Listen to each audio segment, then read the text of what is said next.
ce que j'ai ressenti de plus agréable et de plus extraordinaire, eh ben, je l'ai connu en Tunisie, à Et Tunis. la preuve que tu as, Alors tu as grandi. ici j'ai l'impression que c'est pas que c'est faux, mais c'est de la saccharine. Et Tunis, c'est du pur sucre.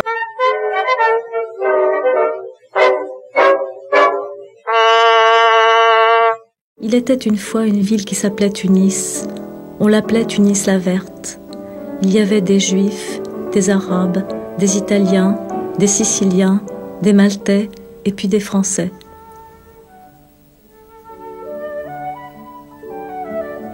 Tunis, c'est mon enfance, c'est les palmiers, c'est le tramway, c'est la rue Lafayette. C'est le jour de Kippour chez mon grand-père quand sa maison devenait une synagogue. La rue Lafayette tout entière venait chez nous. Tunis, c'est la calèche avec les chevaux qui venaient nous chercher au port sous le soleil quand le bateau arrivait de Marseille. C'est le manège au belvédère. C'est la balançoire avec mes sœurs sur le balcon. Tunis, c'est l'heure de la sieste, les après-midi d'été, l'odeur des citrons doux. Tunis, c'est la plage, la Goulette, Kérédine, les glaces de la Marsa, les parfums de Monsieur Hanoun.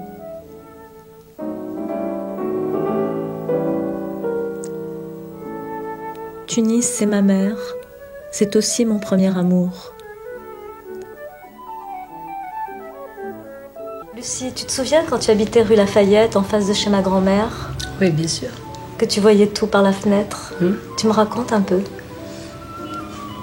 J'ai un souvenir tellement touchant de ta grand-mère que je pourrais en parler pendant des heures.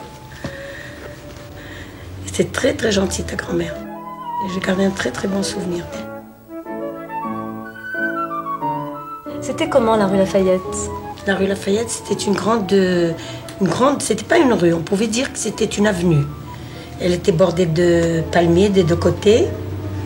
Et il y avait des maisons cossues comme celle de ta grand-mère, avec un étage et la terrasse au-dessus. Et de l'autre côté, il y avait d'autres immeubles, alors où il y avait 3-4 étages.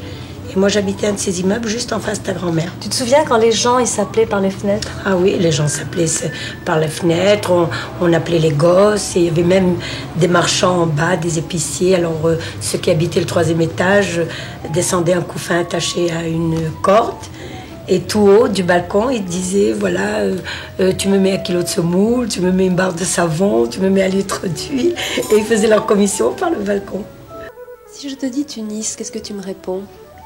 Je te réponds mon enfance, je te réponds probablement mes racines, ce que je ressens de très profond, de très ancien, le lien avec tout le passé de ma famille. Oui. Je crois que c'est ça que ça évoque surtout. Et une petite enfance qui a été très heureuse dans un pays ensoleillé, où il faisait bon vivre, je crois.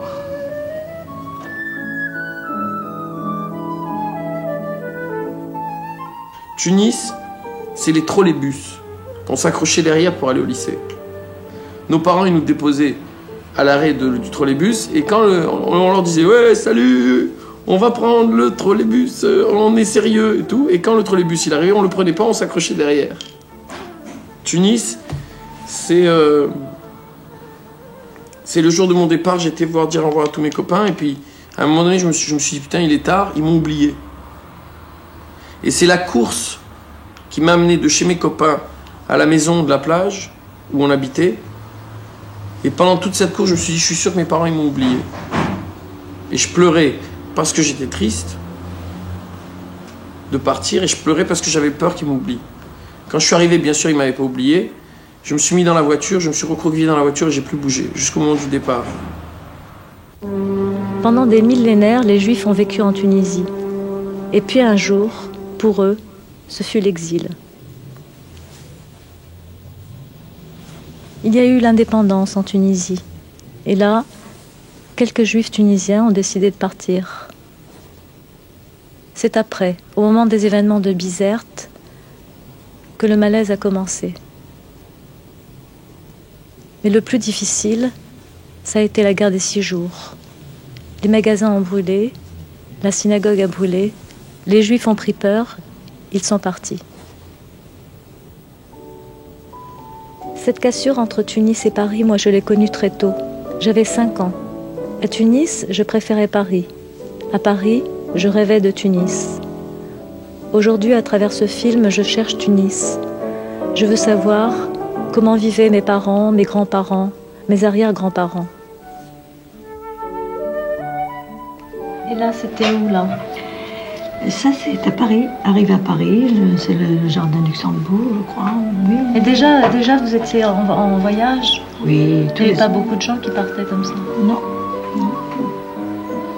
Mon père voyageait 2 fois par an. Et là, il était avec qui? Attends, je vais voir un petit peu de près. C'est joli, ça. Ça, c'est Vittel, tu vois? Ça, c'est Vittel. Ce sont des amis de Vittel. C'est encore un départ. Mais il y a toujours des départs. Ah oui, tous les étés, nous partions. Mon père portait son chapeau. Tu vois son chapeau? Toujours tordu. Très sympathique.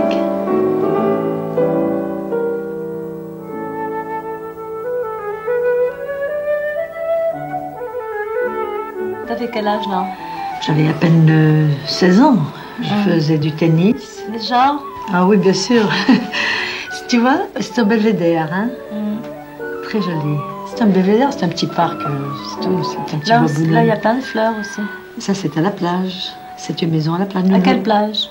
La Marsan, hein, toujours. C'est la Marsan, c'est la résidence des genre des bourgeois. Lucie, raconte-moi ta maman. Ma mère était d'abord très jolie. Elle était très coquette, très jolie. Elle aimait beaucoup ses enfants et j'étais très bien avec elle parce que je sentais qu'avec mon père, ils formaient un couple très uni et très aimant. Et quand tu es devenue un peu plus grande et qu'il fallait marier les jeunes filles, comment c'était? C'était... Tu as bien dit le mot, il fallait marier les jeunes filles. Parce qu'on ne se mariait pas toute seule. On les mariait. C'était très rare quand des jeunes faisaient un mariage d'amour. C'était très très rare. Alors pour toi, comment ça s'est passé? Moi, j'étais l'aînée et je devais obéir à mes parents. Et comme j'étais l'aînée, j'avais des sœurs après moi. Il fallait absolument qu'on me marie la première. Ma mère, elle m'a raconté par exemple qu'elle faisait de la peinture et que elle aurait voulu être peintre. Elle disait à son père et à sa mère, moi j'ai envie d'être peintre quand je serai grande. Mais alors il y a des choses que vous auriez pu faire que vous n'avez pas fait. Ah oui, ça on a été refoulés. Je te raconte pas. Toutes nos passions, tout ce dont on avait envie de faire, tout ce qu'on avait envie de faire, on n'a pas pu le faire. Qu'est-ce que tu aurais rêvé de faire si tu avais pu faire un métier? Moi, je rêvais, je rêvais, ça reste toujours dans le domaine du rêve, mais je rêvais d'être avocate. Parce que j'avais cette chose-là, parce qu'on nous a toujours inculqué le défenseur de la veuve et de l'orphelin, tu vois, et j'étais très, très près des enfants et très près de tout, et j'avais envie d'être avocate. D'ailleurs, mon père disait toujours à ma mère, il disait, pourquoi tu veux la marier? Moi, je veux qu'elle poursuive ses études, qu'elle devienne avocate, qu'elle continue son piano. Et ma mère disait, non. Si elle va continuer, elle va être trop instruite, elle va être trop exigeante, et personne ne lui plaira. Donc l'instruction, ça rend plus lucide en même temps. Oui, bien sûr, et plus libre. Ce qu'il ne fallait pas. Il ne fallait pas être libre. Lucie, c'est un peu toutes nos mères. Et souvent j'ai pensé que cette liberté refusée avait dû leur rendre bien difficile cette arrivée à Paris. Et alors quand tu es venue à Paris, comment ça s'est passé? Quand je suis venue à Paris, en 61, ça a été un chamboulement terrible. C'était pas pareil du tout, c'était une autre vie. On était venus en France, je connaissais un peu la France, mais je n'ai jamais vécu des mois, tu vois. Je venais avec mon mari pour 15 jours, pour 20 jours, mais venir définitivement comme ça a été presque la destruction totale. La vie devait complètement changer. Alors qu'on était à Tunis, dans l'aisance, on était servis, on était aidés, on avait la voiture, on était très très bien. Et puis ici, il fallait tout recommencer. On n'était pas très vieux, on n'était pas très jeunes. Moi, j'avais 43 ans quand je suis venue ici.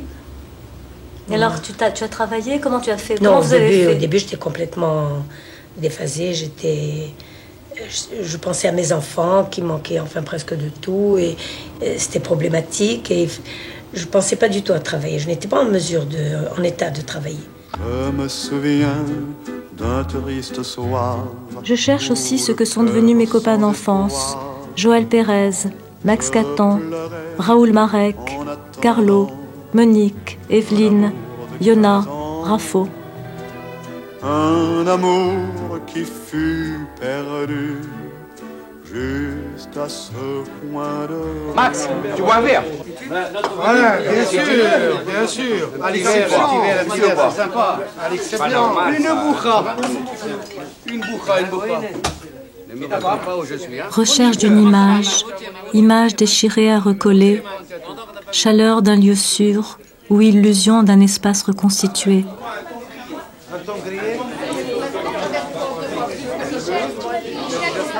Ces visages, je les connais tous. Ils me parlent de mon enfance. C'est ici et ailleurs que Tunis doit survivre. Non, c'est pas le vin, c'est pas un problème de vin, c'est qu'on aime se rencontrer. Ah, c'est un grand problème. Mais et toi, tu es un pied noir algérien et tu adores nous rencontrer. Pourquoi? Mais non, parce que ça fait 25 ans que je suis ici. 25 ans, c'est la seule communauté que j'ai retrouvée. Mais la communauté, mais dis-moi, tu arrives chez nous comme ça, et tu arrives et tu te sens bien et tu as éliminé tous tes copains d'enfance pour être avec nous. Alors raconte un petit peu ton histoire. Les Tunisiens, ce que vous avez un instinct grégaire. Grégaire? Vous êtes grégaire. Déjà... Non, vous on se rassemble parce qu'on aime se revoir. Non, on aime se revoir, c'est tout. En Algérie, on est des individualistes. C'est ça qui m'a tiré vers nous. On est en bande, vivre en bande. Après une journée de travail, de se retrouver, tu crois que c'est pas un kiff? Ben voilà, c'est tout. Non, mais c'est l'Algérien. Qui se souvient de la rue Lafayette? Moi. Toute notre jeunesse, qui se souvient? Non, tu n'étais pas, toi. Moi, je me souviens. Toi, tu étais hors jeu. J'étais à la Lafayette. Moi, je me souviens. Je me souviens de toi, tout. Venu de Madrid. Toi, tu étais avec son biberon. Avec son biberon. Avec Vivian Zria et tout cela, dis-moi. Tu étais de la bande avec Nippon et tout cela. Voilà, je t'annonce. C'était le snob qui nous a dit. Pourquoi une ségrégation? La rue Lafayette, c'était Tunis. Parce que la rue Lafayette, en principe, Kikino, Rachid, Kikino. c'est les gens où tout est sorti de là. C'est une rue où tout est sorti de là. Non, Tunis, le centre de Tunis, c'était la rue François Bourgade. Tunis, c'est le passage. C'était comme le 9e à Paris. Exactement, à Tunis. Ça fait une heure qu'il parle entre eux, je crois. Oui, ben moi, je vais te dire une chose.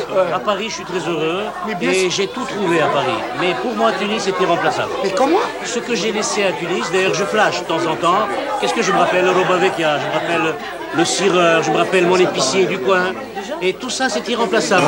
On est des déracinés. Les meilleurs moments de ma jeunesse, tout ce que j'ai ressenti de plus agréable et de plus extraordinaire, eh ben, je l'ai connu en Tunisie, à Tunis. Que tu as Alors ici j'ai l'impression que c'est pas que c'est faux, mais c'est de la saccharine. Et Tunis, c'est du pur sucre. J'étais à l'école, et à l'école, il y avait un arabe, Hamadi, un italien, Pepino, un maltais, et tout le monde. Et lorsqu'on était sur le banc d'école, avant de faire n'importe quoi, la maîtresse nous disait « Attention, Vercingétorix, c'est ton grand-père. Ta mère, c'est la France. » Alors, dans toute mon angoisse, j'ai dit « Mais merde, je vais rejoindre ma mère. Je vais aller en France, je vais la revoir, ma mère. » Et d'un coup, mon angoisse est un peu tombée. Je suis revenu en France. Et bien, en revenant en France, j'ai vu ma mère.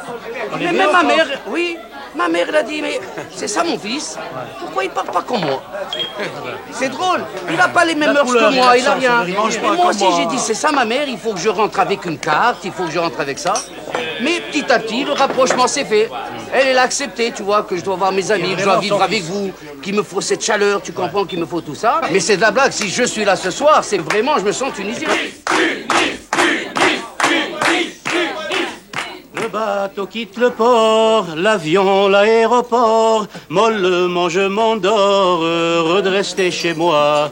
Le bateau prend le large, l'avion grogne de rage, il laisse derrière eux ce pays merveilleux. Tunis, Tunis, Tunis, Tunis, Tunis, Tunis, Tunis, Tunis. Tu pleures, ma minette, ton fils il est parti, laissant sa maisonnette, quittant son beau pays.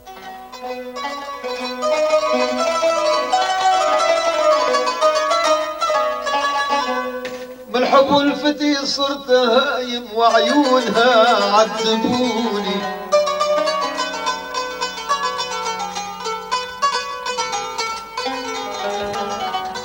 Tunis, c'est la plus belle ville du monde. Tunis, c'est plus grand que New York. De toute façon, pour moi, il y a Tunis, Paris, Rome et Jérusalem.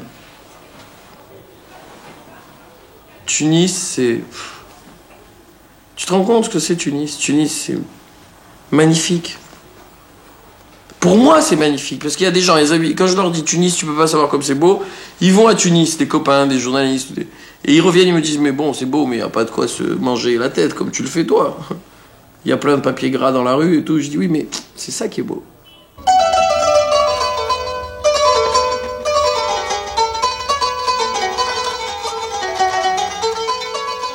Tunis, c'est la sieste. Tu sais ce que c'est la sieste?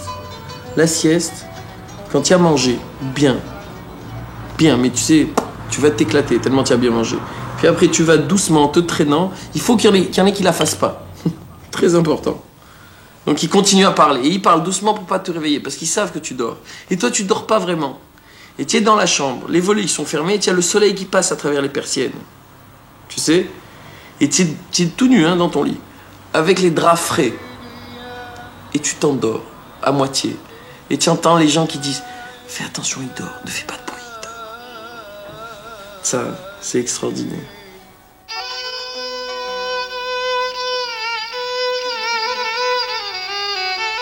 Tunis.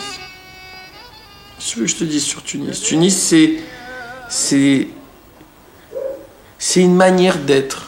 Tu comprends? Tu vois, j'étais en Algérie il n'y a pas longtemps. Et bien, Alger, c'est beaucoup plus beau que Tunis. Objectivement, c'est beaucoup plus beau. C'est une belle ville blanche au bord de la mer. C'est magnifique. Mais moi, je trouve ça moins beau que Tunis. Tu sais pourquoi? Parce que Tunis, c'est Tunis. Parce que Tunis, c'est mon enfance. C'est toujours plus beau, ton enfance. Les Juifs tunisiens ont tendance à cristalliser leur mémoire, leurs souvenirs. Et je crois que les Juifs tunisiens qui veulent continuer à être Juifs tunisiens devraient d'abord se rendre fréquemment en Tunisie. Ils le peuvent. Mais également s'informer de ce qui se passe en Tunisie aujourd'hui, essayer d'avoir des contacts charnels, physiques avec la Tunisie, avec les Juifs qui sont encore en Tunisie, avec les Arabes tunisiens, avec les Arabes musulmans. Et se dire, nous avons vocation à vivre ensemble. Mais où tu as appris à jouer la beloche? Où tu as appris? Où tu as appris à Tunis? Quoi? C'était le champion de Tunis, moi je suis allé chez lui. C'est moi qui l'ai appris à jouer à la beloche. Allez, docteur. Non, le docteur, il est complètement fou. Il a besoin d'un médecin, le docteur. Classe. Il est mal, il est mal. J'ai pas de glace. Le docteur est très mal, les enfants. Appelez le SAMU, appelez le SAMU. Faut appeler le SAMU, le docteur est très mal. Il a 10 secondes. Il est mal en toi. J'ai pas 10 secondes, il est troisième. Tais-toi. Allez, arrête de parler, Jo. Ça, c'est pas possible. Arrête. Oui. Ah bon? Voilà, messieurs. Oui, J'étale. Belleville et Montmartre, est-ce que ça représente Tunis? Je ne sais pas. Je ne sais pas parce que je me pose la question de savoir si Tunis, plutôt les Juifs tunisiens à Tunis, est-ce que c'est vraiment Tunis? Alors Tunis, ça n'est pas Tunis. Belleville et Montmartre, ça n'est pas Paris. Les Juifs tunisiens à Paris, dans les quartiers qu'ils ont forgés, qu'ils ont créés, ça n'est pas Paris, mais ça n'est pas Tunis. Et à Tunis, ça n'était pas Tunis non plus. Alors où sont-ils? Ils sont un peu eux-mêmes finalement. Ils étaient peut-être eux-mêmes dans les ghettos. Et les ghettos, c'était peut-être une pièce, une petite maison, avec beaucoup de monde, beaucoup d'enfants, une grande nappe blanche un soir par semaine.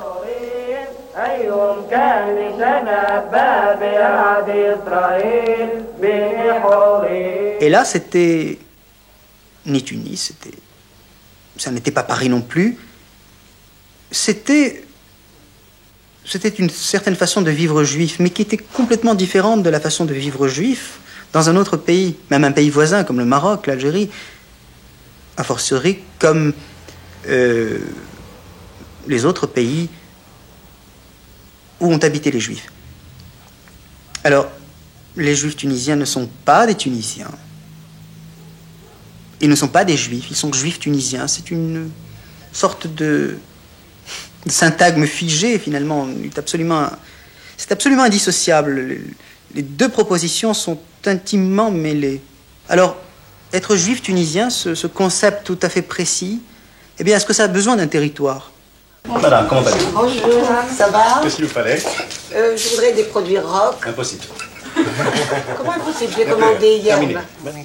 Alors, je sais pas si tu as déjà pris ça, je vais te marquer. Tu as déjà pris ça? 3 par jour. Bon, alors je vais te marquer sur les boîtes, je préfère, hein? Oui. 3 par jour. Pourquoi on doit perdre l'accent? Ça fait partie de nous. Ça fait partie de moi. C'est un acquis, c'est un trésor. C'est un héritage. L'accent, il est merveilleux. Pourquoi on le perd? Celui qui me dit, il faut perdre l'accent en venant en France, bravo. Les boîtes, c'est parfait. En fait, ce qui nous manque à nous, juifs tunisiens, c'est comme dit Sartre, la vertu de nos ancêtres. On n'a pas la vertu de nos ancêtres. Parce que bon, on n'a pas de terre, on n'a pas une maison de campagne. Donc, on se rabat un peu sur ce qu'on avait à nous. On n'a pas la vertu de nos ancêtres, donc on a la vertu de notre mode de vie qu'on a vécu en Tunisie. Alors, les fêtes se passent bien? Très bien. J'appartiens, moi, à une catégorie de gens qui ont quitté la Tunisie, disons, il y a une vingtaine d'années. Dans les années 60, ça a été un petit peu l'affolement, tout le monde est parti. Et cette catégorie de gens a mis un certain nombre d'années, une vingtaine d'années à mon avis, pour se ressaisir. Bon, on s'est marié, on a acquis un appartement, on a eu un métier. Et au bout de cette vingtaine d'années, on a commencé à se poser des questions. Et je dois dire que c'est des questions qui ont été posées surtout par nos enfants, qui ont commencé à se dire, bon, mon petit ami en classe a une grand-mère dans le Périgord, l'autre va en vacances dans le Poitou. Et alors, nos enfants ont commencé à nous dire, mais nous, d'où est-ce qu'on vient? Qui est-ce qu'on est finalement? Où sont nos grands-parents? Pourquoi est-ce qu'on ne va pas le dimanche comme eux à la campagne? Et alors là, on a commencé à se dire, mais c'est vrai finalement, nous, on est quoi? On est des Juifs de Tunisie. Et on a tout oublié, on est parti dans la précipitation, on n'a pas gardé de témoignages de tout ça. Oui, alors gros juive, bien entendu, c'est parce qu'à l'époque, au début du siècle, les photographes avaient tendance à photographier les grosses femmes juives qui, pour les personnes qui envoyaient ces cartes, notamment les soldats qui étaient envoyés en Afrique du Nord, et bien pour ces gens-là, les gros juifs, c'était une photo particulièrement intéressante, disons excitante. Mais il y avait quand même d'autres choses. Par exemple, prenez cette fillette juive, c'est quand même très jolie. Elle est belle, hein? Elle est belle, très, très jolie fille. Celle-ci, qui est d'ailleurs marquée belle jeune tunisienne, et on peut dire belle juive tunisienne, et qui est très jolie. Alors là, il y a le chapeau comme ma Alors là, grand-mère. c'est justement, les femmes juives tunisiennes se distinguaient des femmes arabes par ce grand chapeau pointu, qui s'appelait la koufia, qui est une sorte de hennin, qui les distinguait donc des femmes arabes qui avaient, elles, un chapeau beaucoup plus restreint, beaucoup plus petit. Et là, on peut voir en plus de ça la superbe tenue de cette femme juive. Et dis-moi, ta grand-mère, elle avait ça? Absolument. Ma grand-mère avec ce chapeau, malheureusement, en partant de Tunisie, on a abandonné beaucoup de choses, y compris le chapeau de ma grand-mère. Puis alors, il y a également les femmes juives qui exerçaient certains métiers, comme danseuses, comme chanteuses. C'était pas honteux d'être danseur? Non, c'était un métier, bon, bien entendu, on pouvait les montrer du doigt dans certaines familles, mais beaucoup de femmes ont gagné leur vie et sont devenues célèbres comme Habiba Messika en devenant comme ça des artistes de variété. Une chanteuse, absolument, une chanteuse.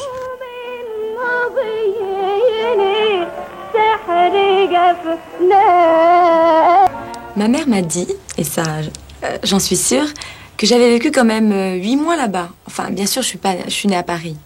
Mais j'ai vécu dans son ventre, toute sa grossesse là-bas. Donc pour moi déjà, bien que je sois née à Paris, pour moi j'étais tunisienne. Dès que je suis arrivée, j'étais tunisienne. Puis Tunis, en fait, c'est comme un rêve en fait, que je fais tous les soirs. Parce que mes parents, c'est vrai, ils m'en ont parlé, tellement reparlé, et puis leurs amis, et puis tout le monde. Enfin, tous les amis de mes parents, parce que c'est généralement que des Tunisiens, ils me parlent tellement de Tunis et tout. C'est comme si je l'avais vécu, mais en fait, j'y ai mis 1 ou 2 fois les pieds, mais j'ai jamais vraiment habité là-bas. Ce que je me souviens de Tunis, c'est un chameau, rien, des cartes postales, des photos.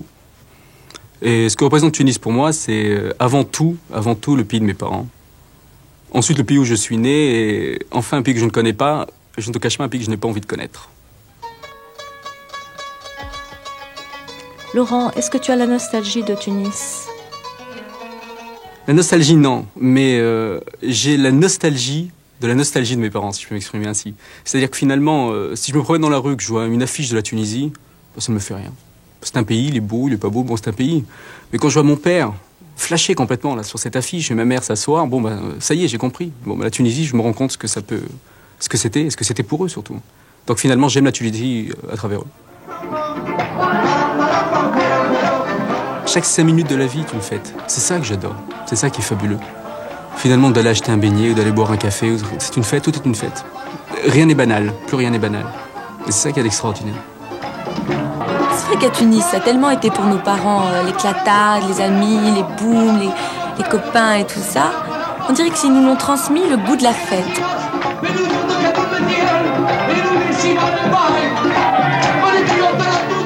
Ils sont pratiquement tous partis de leur gré.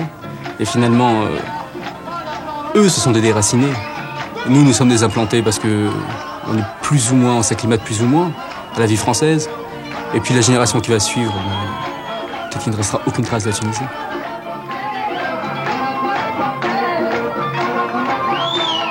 Moi, je suis née à Tunis. Je suis partie quand j'avais 1 an, 62. Toute ma famille est partie. Actuellement, je sens la pression, finalement, de ce pays où je suis née. Je la sens très fortement. C'est d'autant plus bizarre que je ne suis jamais retournée depuis donc, que j'avais 1 an. Je ne suis plus jamais allée dans ce pays. Je ne connais pas ce pays, mais je sens sa pression sur moi complètement, bien que j'en sois dissidente quand même. J'ai eu plusieurs expériences, j'ai connu beaucoup de choses, beaucoup de milieux qui n'avaient rien à voir avec le milieu juif tunisien. Mais il n'empêche que finalement, de temps en temps, j'avais besoin de retourner auprès d'eux. C'était comme, en fait, de me ressourcer un petit peu. J'allais avec eux, je sentais une chaleur, je sentais quelque chose que je retrouvais nulle part ailleurs. Et c'est des gens avec qui j'ai très peu vécu, mais qui malgré tout m'apportent une chaleur que je trouve nulle part, que j'ai retrouvée nulle part. Donc, je retournais vers eux d'une façon intermittente. Et puis, peu à peu, je me suis dit, non, finalement, le monde extérieur, il est trop froid, ils ne me comprennent pas. J'ai une sensibilité, un humour que des Européens ne peuvent pas réellement comprendre. Je ne sais pas si ça vient des racines juives ou bien africaines, ou le fait que je sois née dans un pays arabisant. Je ne sais pas vraiment d'où ça vient. Moi, je ne comprends pas trop. Je sais que je me retrouve en Europe. C'est encore une autre identité qu'il faut endosser. Donc j'ai essayé finalement de me dire non, finalement je suis juive, je suis tunisienne. Je vais avec eux, Je suis avec eux, je suis des leurs, il n'y a pas de problème. Paf, ça n'a pas marché, ça n'a encore pas marché parce que c'était toujours le même raisonnement. Au bout du compte, il me manquait quelque chose. Donc tu te cherches tout le temps ? Je me cherche, j'arrête pas de me chercher. Actuellement, c'est pareil. Parce que finalement, je suis avec des juifs tunisiens. Je peux vraiment me marrer comme je me marre avec personne. On voit des matchs de foot, on fait une partie de cartes. Il y a un humour, une exubérance qu'il n'y a nulle part ailleurs. Mais quand même, il faut que je m'adapte toujours. Il y a toujours un recentrage, même quand je suis avec eux. Maintenant, quand je suis avec un autre milieu, que ce soit le milieu intellectuel, de faculté, ou le milieu du rock'n'roll que j'ai bien connu, c'est pareil. Je suis bien avec eux, mais dans une certaine limite, je m'adapte tout le temps. Je m'adapte à chaque fois. Je suis dans une incertitude à tous les niveaux qui est due, je crois, à ses origines. Qu'est-ce qui pourrait te sécuriser ? Je sais pas, moi, ce que je voudrais finalement actuellement, c'est être bien partout. Je crois que... Je sais pas si c'est possible, je sais pas si c'est un handicap, si c'est un avantage, mais je sais que j'ai besoin du milieu juif tunisien, mais comme j'ai besoin aussi d'un autre milieu, de quelque chose de plus complexe, je suis une individualité avant de faire partie d'un groupe quand même.